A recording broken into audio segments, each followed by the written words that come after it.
افسانہ نادان۔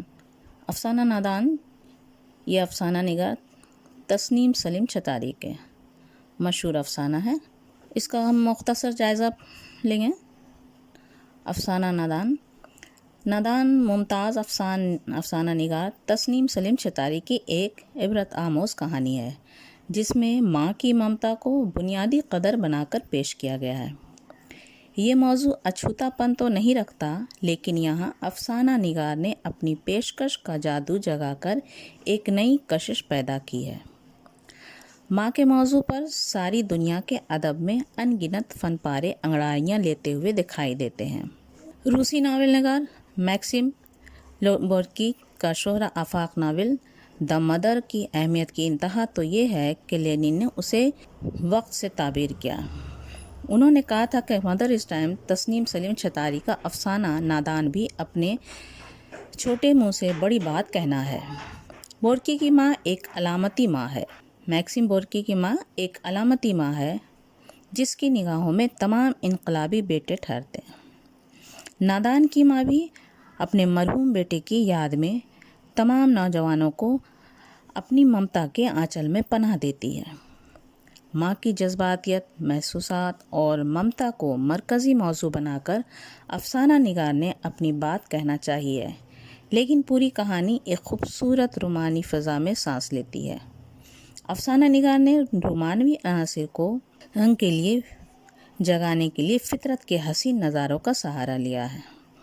گھر میں لپٹی ہوئی اندھیری رات میں کہانی شروع ہوتی ہے۔ شام کے آنچل میں منہ چھپائے سورج کی بوجھتی کرنیں شام کے چہرے پر ایک سنہری دھند کی سی چادر تان دیتی ہے۔ چاروں طرف چیر اور سر کے درخت اگے ہوئے ہیں اور جھاڑیوں سے بدن چراتی ہوئی ایک پگڈنڈی دکھائی دیتی ہے، جس پر ایک خوبصورت نوجوان اپنے گھوڑے کے ساتھ سفر کی منزلیں طے کر رہا ہے۔ رات کی اس سحر انگیز فضا میں ایک خاتون اپنی اداس نگاہوں سے جانے والی سڑک کو گھور رہی ہے۔ اچانک اس کی ملاقات اجنبی نوجوان مسافر سے ہوتی ہے، جو اپنی بیمار ماں کو دیکھنے کے لیے بے چین ہے۔ خطرناک راستوں کا خوف نوجوان کو آگے جانے کی اجازت نہیں دیتا، چنانچہ وہ خاتون اسے روک لیتی ہے۔ سامنے کے ایک پڑوس میں وہ شب گزاری کر سکتا تھا، لیکن وہاں اوباش لوگ ٹھہرا کرتے تھے۔ چنانچہ خاتون اسے گھر لاتی ہے، جہاں ایک اور بیمار نوجوان قیام پذیر تھا۔ اس رات وہ بیمار نوجوان کہیں باہر گیا ہوا تھا۔ خاتون کو جب اجنبی مسافر کی بیمار ماں کا علم ہوتا ہے تو اس کی ممتا جاگ اٹھتی ہے اور وہ اسے اچھا کھانا، اچھا بستر دیتی ہے۔ خاتون کا شوہر اللہ کا پیارا ہو گیا تھا اور ایک اکلوتا بیٹا رنگین شہروں میں کہیں کھو گیا۔ آج تک وہ تنہا زندگی گزار رہی تھی، حسرت بھری نگاہوں سے اپنے بیٹے کا انتظار کرتی ہے۔ اس انتظار میں جو نوجوان بھی ملتا اسے اپنی ممتا کی چھاؤں میں رکھ لیتی ہے۔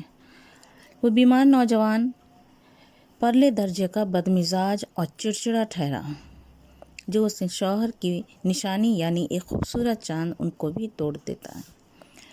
اس کے باوجود آئینہ دل پر کوئی گرد نہیں جمنے دیتی۔ اجنبی مسافر اس خاتون کو تسلی دیتا ہے اور اس کے کھوئے بیٹے کے روپ میں خود کو پیش کرتا ہے، اسے اپنی ماں سے ملانے کا وعدہ کرتا ہے اور فرط جذبات میں آ کر یہاں تک کہہ دیتا ہے کہ اس بدمزاج بیمار نوجوان کو نکال دینا چاہیے، جو اس کی زندگی میں خوشی کی لہریں پیدا نہیں کر سکتا۔ لیکن ممتا تو وہ پناہ گاہ ہے جہاں اچھے اور برے کی کوئی تمیز نہیں، دونوں اولاد کو سہارا دیتی ہے۔ چنانچہ خاتون اجنبی مسافر سے کہتی ہے، تمہیں اپنی اچھی ماں سے بڑا پیار، مگر یہ نہیں جانتے کہ ماں کو بری اولاد بھی پیاری ہوتی ہے۔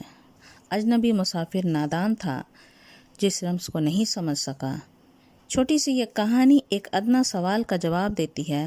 افسانہ نگار افسانوی اور شعری اسٹائل افسانہ نادان کو کیف کش سے مالا مال کر دیتا ہے۔